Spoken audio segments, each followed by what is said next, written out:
I found out about the Amiga release from my friend Chris Hansen. You know him on AIM by I.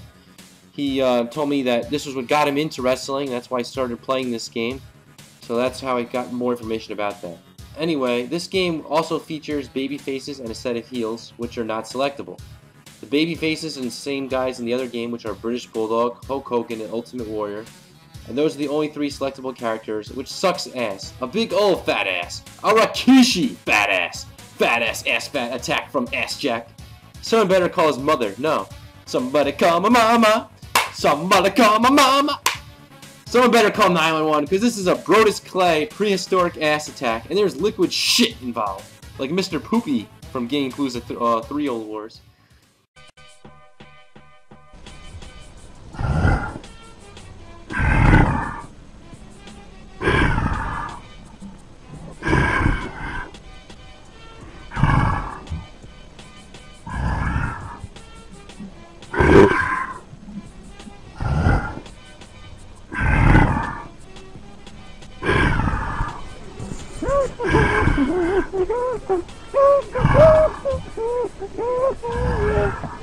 Yo, my name's Shafu.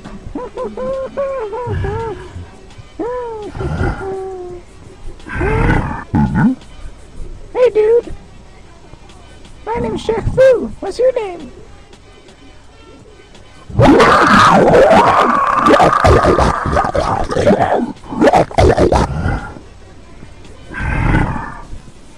Dude, did you just see that? He just ate Shafu. Anyway, the heels of the game are as follows: Mr. Perfect Kurt Hennig, the Warlord, the $1 Million Man Ted DiBiase, the Mountie, and Sergeant Slaughter. And once again, this is a great selection for wrestlers, but cannot select any of the heels at all, which renders the game as exactly what I said before. All that liquid shit ass attacking ranting. Because this is a Brodus Clay prehistoric ass attack, and there's liquid shit involved. What is this anyway? Are Europeans, are they too cool to allow people to pick heels? Do you have to be a babyface? Was it too intense for them to be a heel? Well, it wasn't our fault, it was his! And we warned him the responsibility was on his own shoulders! Now immediately, the graphics and sound are much better than the Commodore 64 version. The Amiga computer was famous for producing amazing sound quality for the time. However, there's no entrance music in this game. Instead, there's a cutscene between each match, and even though the music is good quality, it is very annoying to hear the same music before each and every match.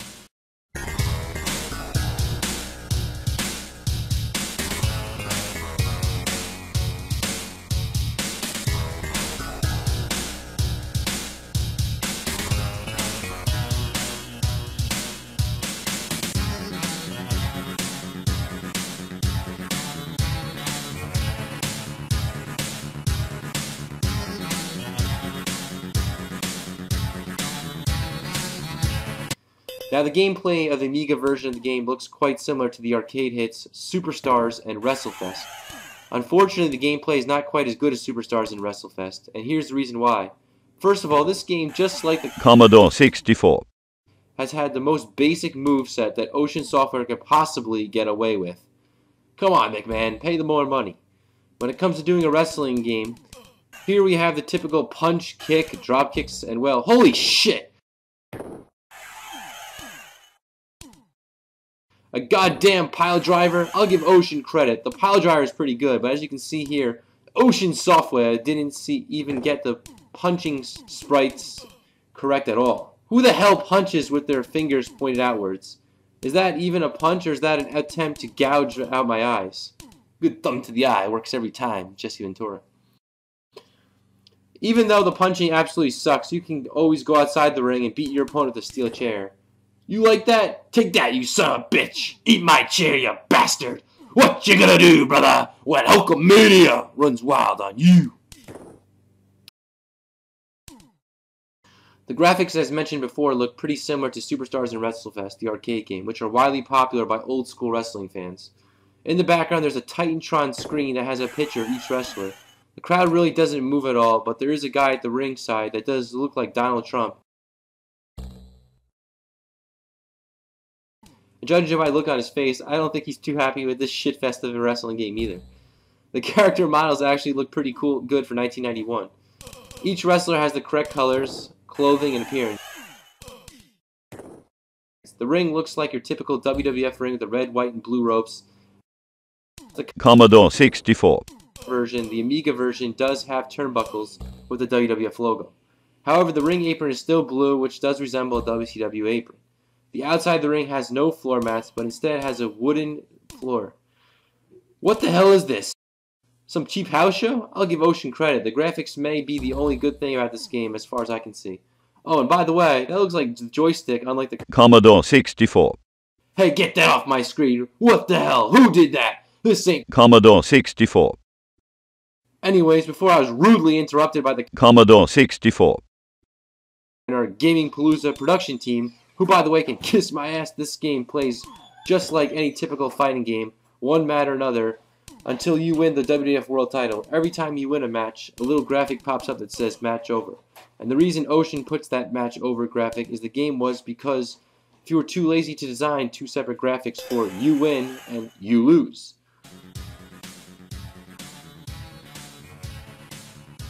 Once you do win the game, instead of congratulating you, it just mentions that the game was completed. And then a newspaper graphic appears, the Ocean Times. Oh, yeah. Apparently Ocean is quite newsworthy with their very own newspaper. So according to the headline, Hulk Hogan wins WWF. What?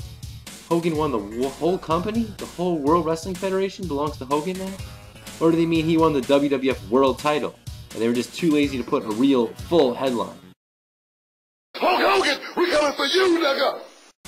The newspaper also features something about Rizzy Jelly, which boggles my mind how these headlines are correct. But the main headline is not. The article says blah blah blah blah, which is quite a rewarding thing to read about reading a game apparently, after beating a game. And there's liquid shit involved.